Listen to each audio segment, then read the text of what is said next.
Banquete. Que o seu chegar seja mais que um simples chegar, que seja o símbolo de um tempo de demoras e permanência. Deitarei a toalha branca sobre a mesa e permitirei que suas pontas venham cobrir também a minha alma. Cada vez que nossa mesa é posta, muito mais que um alimento, a vida nos é oferecida. Que seja assim, que nossa fome de amor e de fraternidade seja sempre saciada nos olhares dos quais nos serviremos.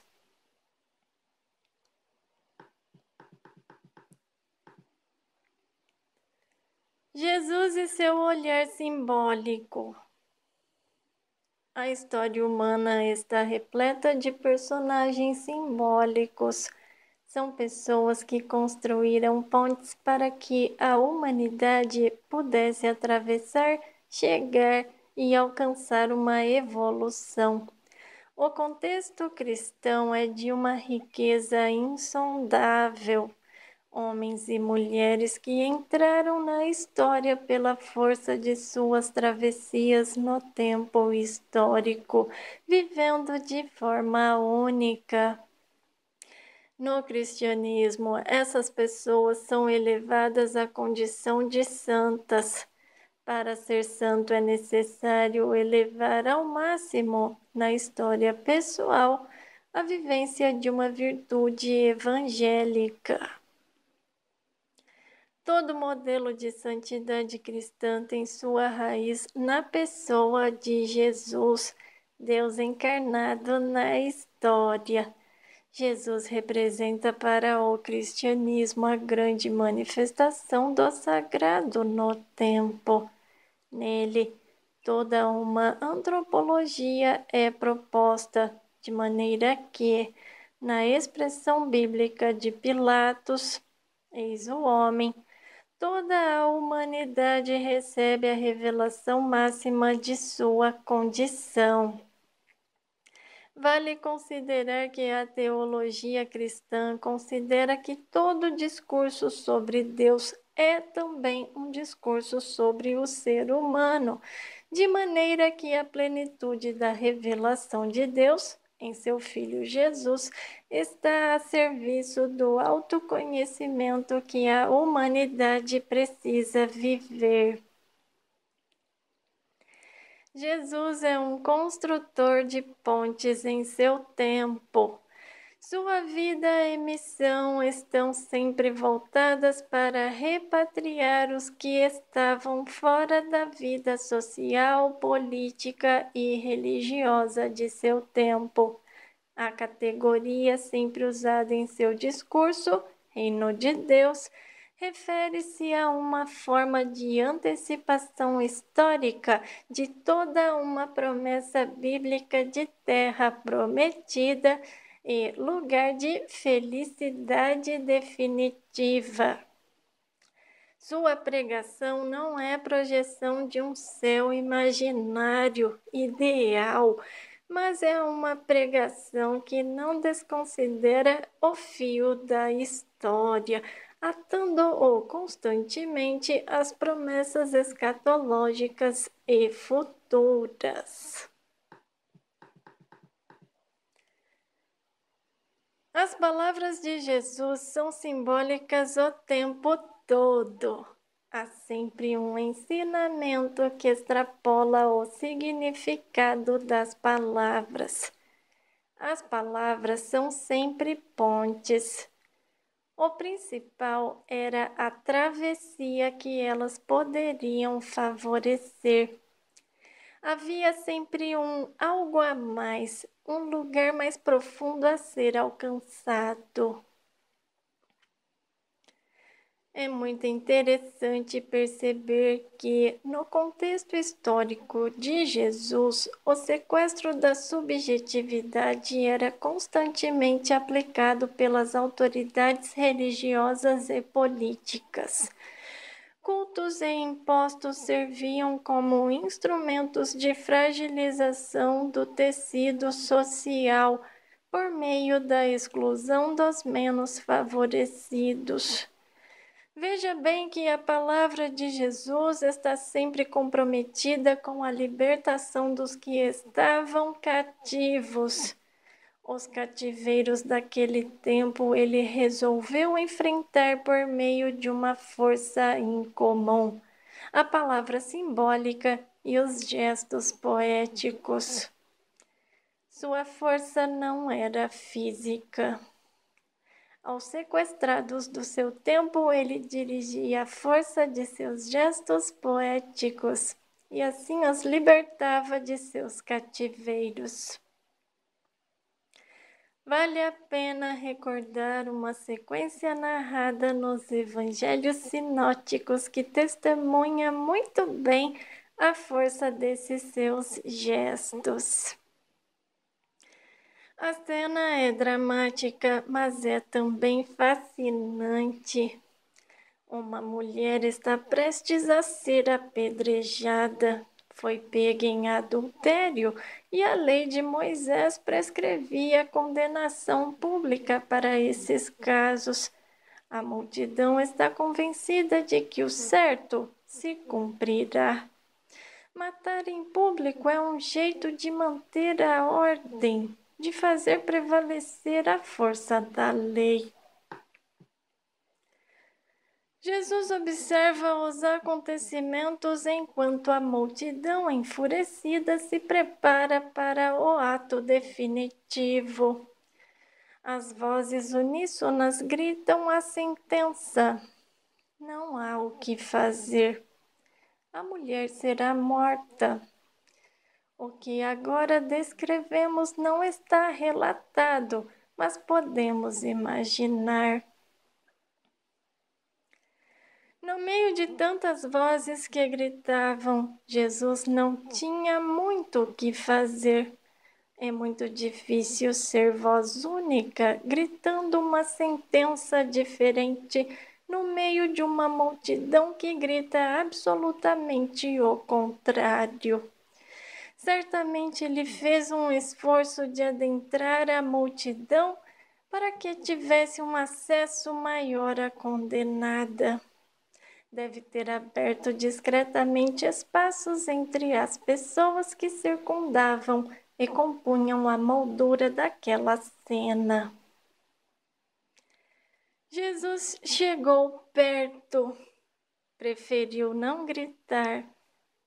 Utilizou-se de uma linguagem que é infinitamente superior à linguagem das palavras, o olhar.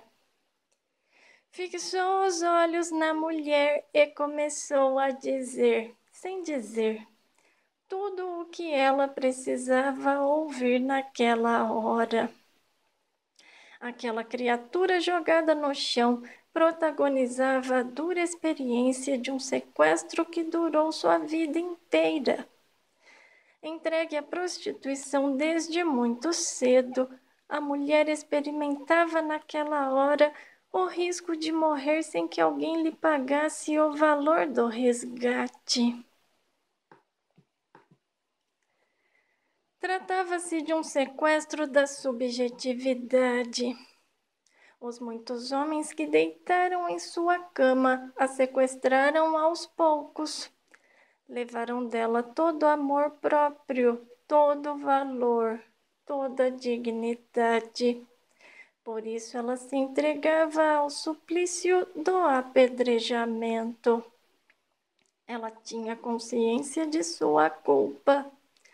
Viver a condição de vítima internalizou o poder dos sequestradores que um dia a fizeram acreditar que o cativeiro era o seu destino único. Jesus, no ato de olhar, começa a devolver àquela mulher tudo que a vida lhe havia retirado. Era como se os portões de um porão escuro recebessem uma chave iluminada de novas esperanças. A mulher não sabia que sabia, esquecera do valor que possuía. A vida vivida na condição de objeto de prazer, o corpo entregue à condição de praça pública, lugar comum que não merecia cuidado. Tudo era fator que a prendia ao chão e que a convencia de que estava recebendo o destino merecido. Mas os seus olhos encontram os de Jesus. Ela percebe que eles não falam a mesma coisa que a multidão. Nos olhos daquele homem recém-chegado, ela identifica um poder superior a tudo o que ela já tinha encontrado na vida. Eram olhos que possuíam o dom de realizar devoluções. Naquele olhar estava sendo devolvida a sua dignidade, o seu desejo de continuar viva, de reencontrar o sentido do seu corpo e até mesmo alimentar a esperança de um amor que a pudesse amparar na vida. Aqueles olhos tinham o poder de lhe devolverem a ela mesma. Ela, que tantas vezes fora roubada, levada de si, agora estava diante de um homem que lhe devolvia novamente o que aos poucos a vida lhe levara. E eis que a coragem a domina. Ergue-se e, no ato de erguer-se, assusta a multidão que não entende o gesto. A multidão se cala e só neste momento as palavras de Jesus quebram a lógica da lei. Uma frase simples, mas uma frase capaz de ser simbólica, de estabelecer pontes. Aquela que estava prestes a ser morta retoma a vida. O cativeiro foi aberto.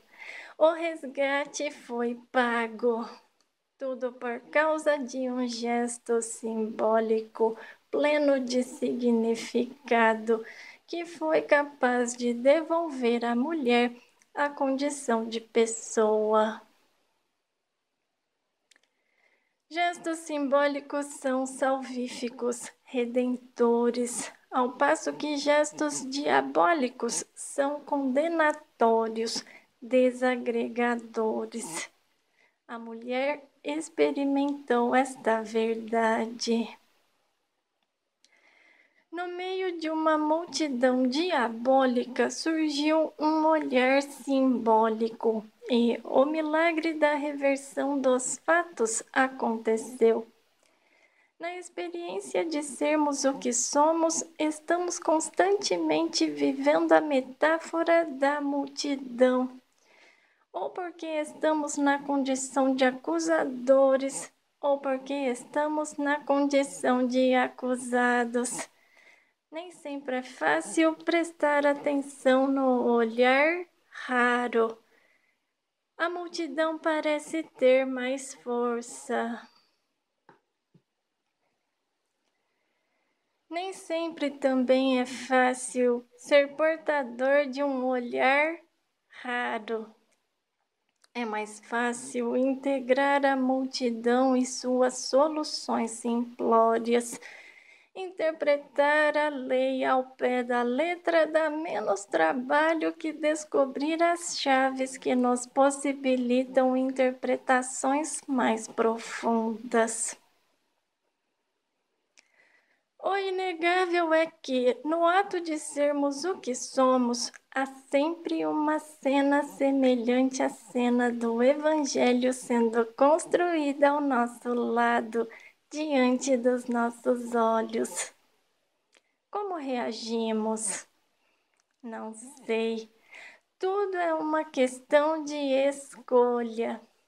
Ou vivemos para simbolizar, e assim fazemos a diferença no mundo, ou vivemos para gritar o grito que é comum a todos. o grito fácil e a diabolização democrática. Olha devagar para cada coisa. Aceita o desafio de ver o que a multidão não viu. Em cascalhos disformes e estranhos, diamantes sobrevivem solitários.